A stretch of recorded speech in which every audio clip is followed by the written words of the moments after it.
আসসালামু আলাইকুম রহমতুল্লাহ। আজকে আমরা ফার্স্ট ইনপুট আউটপুট সম্পর্কে জানবো। তো ফার্স্ট ইনপুট আউটপুটটা কেন? আমরা যে নর্মাল ইনপুট আর আউটপুটের জন্য প্রিন্ট আর ইনপুট ফাংশন ইউজ করেছি সেগুলো কম্পারেটিভলি স্লো কাজ করে। এখন যখন তোমরা কম্পিটিটিভ প্রোগ্রামিং এ বিভিন্ন প্রবলেম সলভ করবা বা ধরো বিভিন্ন অনলাইন যা যে প্রবলেম সলভ করবা, প্রবলেম সলভিং এ ভালো করতে চাও, সেই ক্ষেত্রে তোমাদেরকে কম টাইমের মধ্যে প্রবলেম সলভ করাটা শিখতে হবে। মানে প্রোগ্রামটাতে খুবই কম টাইমে এক্সিকিউট হয়। যদি প্রোগ্রামটা এক্সিকিউট হইতে বেশি টাইম নেই সেক্ষেত্রে টাইম লিমিট এক্সিট বা টিএলই খাওয়ার একটা সম্ভাবনা থাকে। টিএলই খাইলে কিন্তু তোমার প্রবলেমটা সলিউশনটা ঠিক হইলেও সেটা কিন্তু অ্যাকসেপ্ট করবে না। তো এই কারণে আমাদের যেটা করতে হবে, ফার্স্ট ইনপুট আউটপুট এই কনসেপ্টটা আমাদেরকে জানতে হবে। তো আগে আমরা কি করতাম, ইনপুট ফাংশন ইউজ করতাম, প্রিন্ট ফাংশন ইউজ করতাম, কিন্তু এখন আমরা সেগুলো না করে আমরা একটা মডিউল ইম্পোর্ট করব, সেটা হলো এসওয়াইএস। এই মডিউলটা ইম্পোর্ট করে এই মডিউলের আন্ডারে বিভিন্ন ফাংশন আছে, এগুলো ব্যবহার করে কিভাবে আমরা ইনপুট আর আউটপুট নিব সেগুলো আর কি আমরা দেখব। তো এই জন্য আমাদের যেটা লিখতে হবে, প্রোগ্রামের শুরুতে আমাদের লিখতে হবে ইম্পোর্ট। ইম্পোর্ট লেখার পর তারপর লিখতে হবে এসওয়াইএস।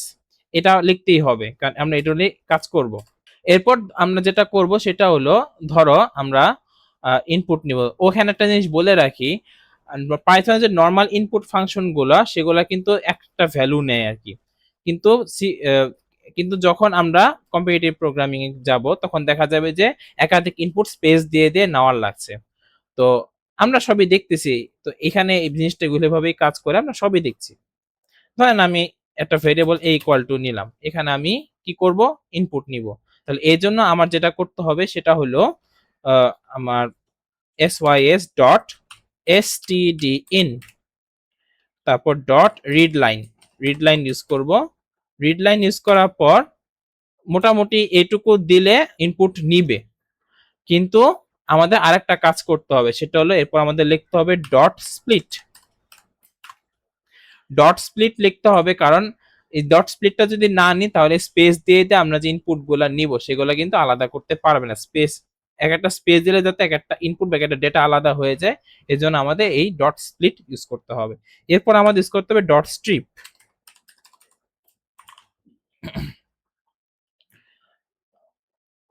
তো এখানে ডট স্ট্রিপটা আগে ইউজ করতে হবে, একটু সিকোয়েন্সিং ভুল আছে এখানে, একটু ঠিক করে দিই। হ্যাঁ, ডট স্ট্রিপটা আগে ইউজ করতে হবে, তারপর ডট স্প্লিট ইউজ করতে হবে। আচ্ছা, এই ডট স্ট্রিপ, এই স্ট্রিপ ফাংশনের কাজটা কি? এটা হলো আমরা যখন ইনপুট দেই, এটা একটু পরে বলি, আমি জাস্ট আগে একটু ট্রেলার দিয়ে রাখি যে আমরা যখন ইনপুট দিই তখন এন্টার চাপ দিই, এন্টার চাপ দিলে কি হয়, নতুন লাইনে চলে যায়। নতুন লাইন নামে একটা ক্যারেক্টার আছে, এটা আমরা বা স্ট্রিং বলা যায়। পাইথন আমরা ক্যারেক্টার বলে আসলে কিছু নাই, এটাকে আমরা স্ট্রিং ই বলি। তো এই যে নিউ লাইন, এটা কিন্তু এক ধরনের স্ট্রিং। তো আমরা যদি এই জিনিসটা ইউজ না করি তাহলে যখন আমরা স্ট্রিং ইনপুট নেব তখন কিন্তু এটা বাড়তি একটা জিনিস থেকে যায় আর কি লাস্টে, এটা প্রবলেম তৈরি করে। তো ওটা যাতে না থাকে, এটা এলিমিনেট করার জন্য এই ডট স্ট্রিপ এটা আমরা ইউজ করি, মানে স্ট্রিপ ফাংশনটা ইউজ করা হয়। তো এই গেল আর কি, ইনপুট আমাদের নেওয়া হইলো। এখন আমরা এক কাজ করব, সেটা হলো এটা প্রিন্ট করি। আমরা একে একে বিষয়গুলো দেখতেছি। এখন আমরা একটু রান করি। এখানে 45, 67, 12, 89 আমি ইনপুট নিলাম। আবার ধরেন হাবলুপ, কথার কথা একটা ইনপুট না, তারপর সময়, তারপর একটা ইনপুট দিলাম পাইচ্যামস দিলাম। আর আমি একটা এন্টার চাপ দিই, খুব সুন্দর করে কিন্তু যা যা ইনপুট দিছে প্রত্যেকটা জিনিস কিন্তু এসে পড়ছে, সবই কিন্তু আউটপুটে আসছে। কিন্তু খেয়াল করবা যে এগুলা কিন্তু একটা লিস্ট আকারে আসছে, ব্র্যাকেট দিয়ে একটা লিস্টের ভিতর আছে, প্রত্যেকটা ডাটা কিন্তু একটা স্ট্রিং। আমরা যাই ইনপুট দিই সবগুলো কিন্তু একটা স্ট্রিং। এখন লিস্ট কি এটা হয়তো তোমরা এখন বুঝবা না, পরে যখন আমরা লিস্ট পড়াবো তখন একদম ক্লিয়ার হয়ে যাবে। শুধু এটুকু জেনে রাখো যে যখন আমরা এই এই সিস্টেমে যখন আমরা ইনপুট নেই তখন একটা মানে একটা কালেকশন আকারে স্টোর হয় এই ভ্যারিয়েবলে, যেটা এটা তখন লিস্ট টাইপের ভ্যারিয়েবল হয়ে যায় এবং একটা লিস্ট আকারে এটা সিরিয়ালি স্টোর হয়ে যায় এবং প্রত্যেকটা ডেটা যেটা থাকে প্রত্যেকটা ডেটা কিন্তু স্ট্রিং হয়ে যায়। আমরা যাই ইনপুট নেই সেটা কিন্তু স্ট্রিং হয়ে যায়। তখন এক একটা ডেটা নিয়ে যখন আমরা কাজ করব তখন সেটা কিন্তু, যখন আমরা ইন্টিজার নিয়ে কাজ করবো ইন্টিজারে কনভার্ট করার লাগবে। বিষয়টা আর কি এরকম। তো আশা করি বিষয়টা আমরা বুঝতে পেরেছি জিনিসটা কিভাবে কাজ করে। এখন ধরো আমি যেটা করব যে প্রত্যেকটা যে আমি ইনপুট গুলো নিলাম এই যে আমি ইনপুট গুলা যে প্রত্যেকটা ভ্যালু এগুলো এখন আমরা এক লাইন বরাবর আমরা আউটপুটে নিয়ে আসবো। তো এটা কিভাবে করব? আমি প্রিন্ট ফাংশন দিয়ে আগে দেখাই, তারপর আমি আবার ওই যে রাইট ফাংশন নতুন যেটা ফার্স্ট যেটা ওটা আমি দেখাবো, কারণ কনসেপ্ট এখানে বোঝার আছে। আমি এখন এক কাজ করি, এখানে প্রিন্ট ইউজ করা ঠিক হয় নাই, এখানে আমার ওই এই আমি যেটা ফার্স্ট সেটা দেখানো কথা ছিল। যাই হোক আমি দেখাচ্ছি, সবে আস্তে আস্তে দেখাচ্ছি। এই যে এখন ধরো আমি A0, এইখানে একটা জিনিস কনসেপ্ট বলে রাখি, এই যে লিস্টটা, এই লিস্টের তোমার প্রথম আইটেম, এই যে এ তো একটা লিস্ট হয়ে গেছে এখন, যেহেতু আমরা এখানে এইভাবে ইনপুট দিছি, এই লিস্টের প্রথম আইটেম এই যে এ, প্রথম আইটেম কিভাবে বুঝবো, আমি একটু লিখি এ, এই যে থার্ড ব্র্যাকেট 0, এটা মানেই তার প্রথম আইটেম। আর যদি এখানে 1 দিই তাহলে কি দ্বিতীয় আইটেম, 2 দিলে তৃতীয় আইটেম, এরকম মানে 0 থেকে শুরু হয়। তো এইভাবেই আর কি বিষয়টা ট্র্যাক হয়। তো এটা লিস্ট, এটাকে লিস্টের ইন্ডেক্সিং বলে, এটা আমরা ডিটেলস পরে জানবো। আচ্ছা, তাহলে এখন আমরা আরেকটা লিখি,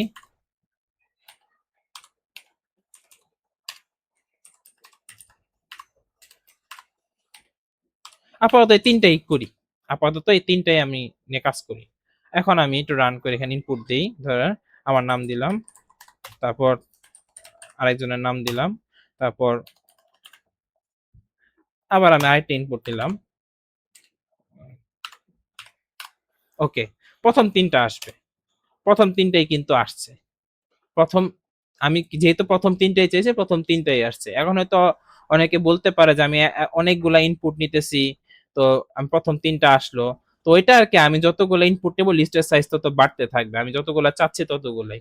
আচ্ছা, এখন আমি এখন এখানে একটা জিনিস খেয়াল করো, আমি যখন প্রিন্ট ফাংশন ইউজ করেছি, একটার পর একটা প্রিন্ট ফাংশন যখন আমি ইউজ করেছি, এটা গত ক্লাসে বলা উচিত ছিল, এখনই বলে দিই।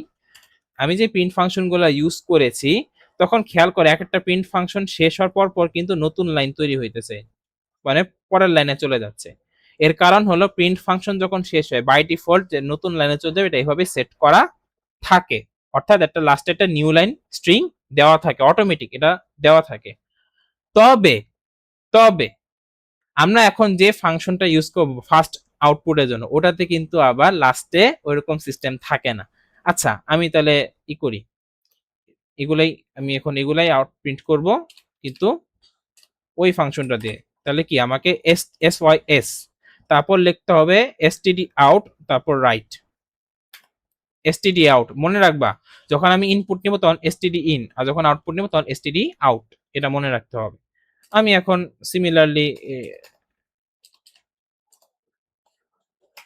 এই যে এই তিনটাই আর কি আমি আউটপুটে দেখাই কি হয়, একটু রান করে দেখি তো। আচ্ছা,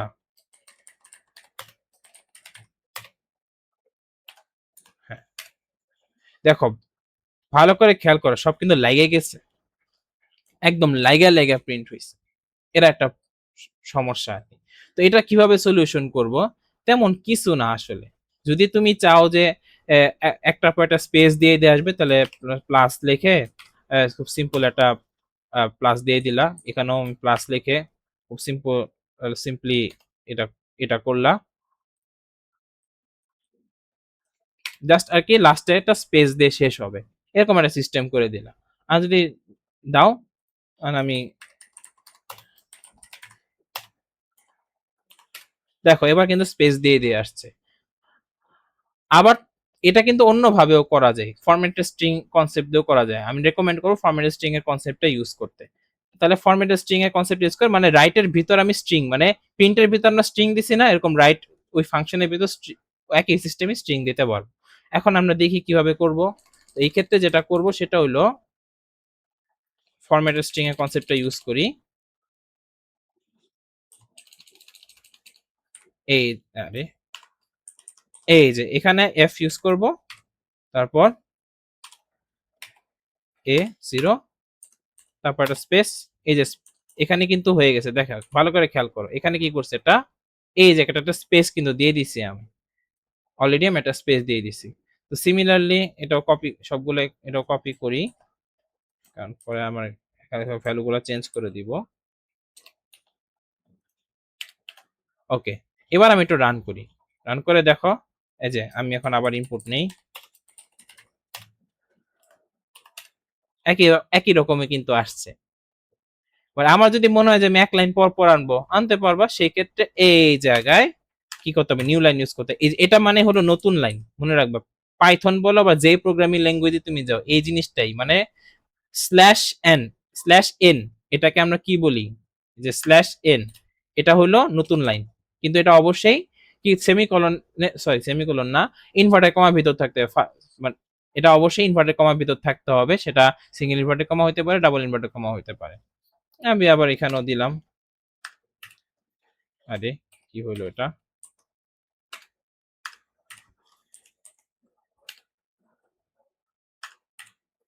এবার রান করে দেখি।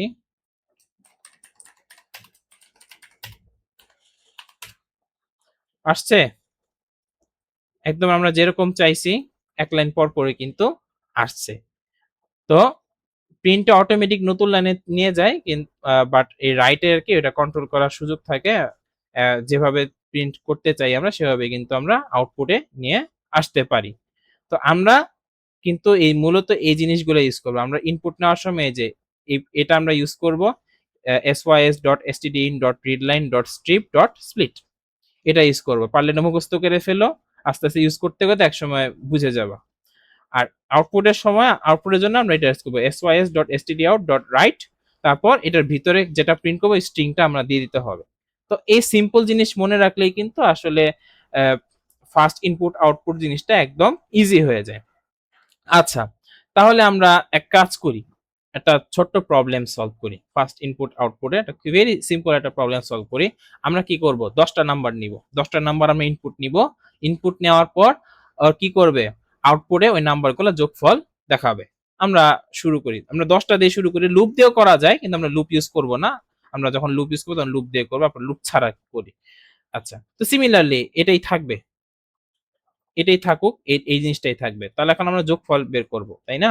তো যোগফল বের করতে আমি একটু সাম ভেরিয়েবল নিলাম, এখানে আমরা যোগফলটা রাখবো।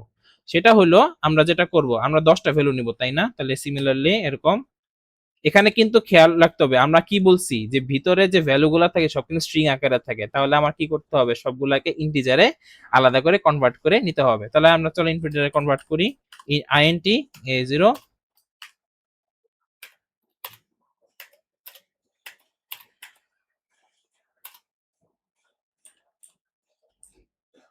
আমি এক কাজ করি, এখানে একটা এন্টার চাপ দিয়ে এটাকে পরের লাইনে এমনি নিয়ে আসি, সমস্যা নাই, এটা এক লাইনের মধ্যেই আসবে, এটা কোনো বিষয় না। আমি যদি ধরে একটা লাইনের মাঝখানে যদি এমনি এন্টার চাপ দিই, তাহলে এটা অটোমেটিক ব্র্যাকেটের মধ্যে এনক্লোজ হয়ে এক মানে আইসা পরে, কিন্তু প্রোগ্রামটা একইভাবে কাজ করে। আমি এক লাইনে বরাবর যদি লিখি তাহলে কি হয়, এটা এখানে A10 পর্যন্ত যাবে না, 9 পর্যন্তই যাবে। হুম, এখন আমি যেটা করব, output sys dot std out dot right, আমি এখন str সাম, এখানে বুঝতে হবে কেন str সাম কেন। দেখো এই ডাটাটা কি, str সাম লাগবে না আমি যদি ফরম্যাট স্ট্রিং ইউজ করি। তাহলে আমি যদি ফরম্যাট স্ট্রিং ইউজ করি, আমি এখানে সরাসরি সাম দিয়ে দিতে পারবো, তাহলে হয়ে যাবে, ফ্লাশ করার দরকার নাই। এখন আমি এক কাজ করি, এটা একটু রান করে দেখি। এই কোডটা কিন্তু আমার লেখা হয়ে গেছে। আমরা কি করছি, আমরা ইনপুট নিছি এ ভেরিয়েবলে, তারপর কি এ ভেরিয়েবলের ভিতরে যে ডেটাগুলো এগুলো আমরা অ্যাক্সেস করছি সিরিয়ালি, এবং সবগুলো কি করছি ইন্টিজারে কনভার্ট করছি, কইরা সবগুলো কি করছি যোগ করছি। আমরা খুব সিম্পল কিন্তু কাজ করেছি, একদম সিম্পল কাজ। এখন দেখা গেল এটা এক লাইনে লেখা যেত, এক লাইনে মূলত লেখে, কিন্তু আমরা পড়া রিড করার সুবিধার্থে আমরা কি করছি মাল্টিপল লাইনে লিখছি। তখন কি হয়েছে, এটা এই পুরা, এটা কিন্তু পুরাটা কিন্তু এক লাইন। এই যে ভালো করে খেয়াল করো, এটা কিন্তু পুরাটাই কিন্তু একটা সিঙ্গেল লাইন, পুরাটাই কিন্তু একটা সিঙ্গেল লাইন। তো এই ক্ষেত্রে যখন আমরা এন্টার চাপ দিই আর কি, এন্টার চাপ দিয়ে মাল্টিপল লাইনে, তখন কি হয়, এটা পুরো লাইনটাকে ফার্স্ট ব্র্যাকেট দ্বারা এনক্লোজ হয়ে যায়। এটা আর কি রিড করতে সুবিধা হয়, এই জন্য এটা হয়ে যায়, এটা অটোমেটিক হয়ে যায়। তো এই যে সামটা, এটা কিন্তু অটোমেটিক ইন্টিজার। পাইথনের একটা সুবিধা আছে, সেটা হলো ডেটা টাইপ কিন্তু অটোমেটিক্যালি ট্র্যাক করতে পারে, আলাদা করে এটা ডেটা টাইপ ডিফাইন করা লাগে না। এই যে সাম ইজ ইন্টিজার, অন্যান্য প্রোগ্রামিং ল্যাঙ্গুয়েজে ডেটা টাইপ ডিফাইন করে দেওয়ার লাগে, এখানে এইসব পাইথনে ঝামেলাটা নাই। ওকে, এরপরে কি করছি আমরা সামের ভ্যালুটা ফরম্যাট স্ট্রিং ইউজ করে আমরা আউটপুটে দিয়ে দিচ্ছি আর কি, যোগফলটা আসবে। আর একটু ডেকোরেট করতে পারি যে টোটাল টোটাল এটা আমরা ডেকোরেট করতে পারি, করলাম। হুম, এখন আমরা রান করি, আমরা ইনপুট দিই 23 67 12 89 34 98 11 78 29 29 দুইবার আসছে কিনা জানি না, 54 54 একজন আসতে নিয়েছিল, ইশারা দিলাম। যাই হোক, এখন আমি এন্টার চাপ দিই, আসছে কিন্তু ফলাফলটা কিন্তু আমরা যেভাবে চাইছি সেভাবেই কিন্তু আইসা পড়ছে। তো এইভাবে আর কি মূলত আমরা কাজটা করি, যে আমরা ফার্স্ট ইনপুট আউটপুটটা কিভাবে কাজ করে এটা আমরা দেখলাম। তো নেক্সট ক্লাসে আমরা আরো অ্যারিথমেটিক অপারেশন, তারপর রিলেশন অপারেশন, লজিক্যাল অপারেশন এগুলা দেখে এরপর আমরা আরো গভীরে মেইন জায়গাগুলোতে চলে যাব। তোমরা সকলেই ভালো থাকবা। আসসালামু আলাইকুম।